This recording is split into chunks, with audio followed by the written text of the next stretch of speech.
But what I don't understand is that having gotten him, we're bringing him apparently to Washington to give him a full due process criminal jury trial in the United States. I'd take him to Guantanamo Bay, lock him up, throw away the key, and interrogate him for the next several years until we get every single bit of intelligence that we can. I think a lot of people are confused by that, Ambassador Bolton. Let me share with you the statements that are coming out on this.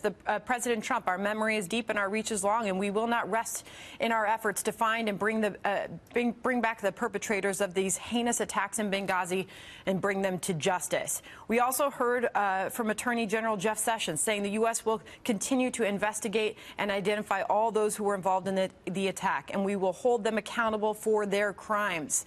So why is he not going to Gitmo?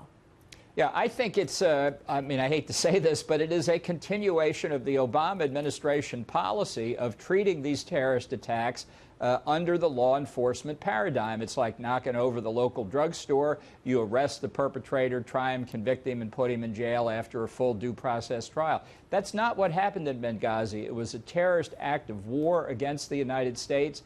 We should be following the war paradigm, which for these kinds of terrorists means we get to put them in Guantanamo Bay and we get to question them without reading them their Miranda rights, without giving them a jury trial or anything else. So I don't understand how the decision was made. I'm very surprised by it, because the argument for quite some time has been that that killing these terrorists with drone strikes or other means really sacrifices the possibility of intensive interrogation that may lead to the apprehension of other terrorists, the prevention of future attacks in the coming years. You heard Colonel Waltz earlier saying that this sends a strong message to the world. Secretary of State Rex Tillerson saying the U.S. should spare no effort to ensure all imam is held accountable. What message are we sending to the world, Ambassador?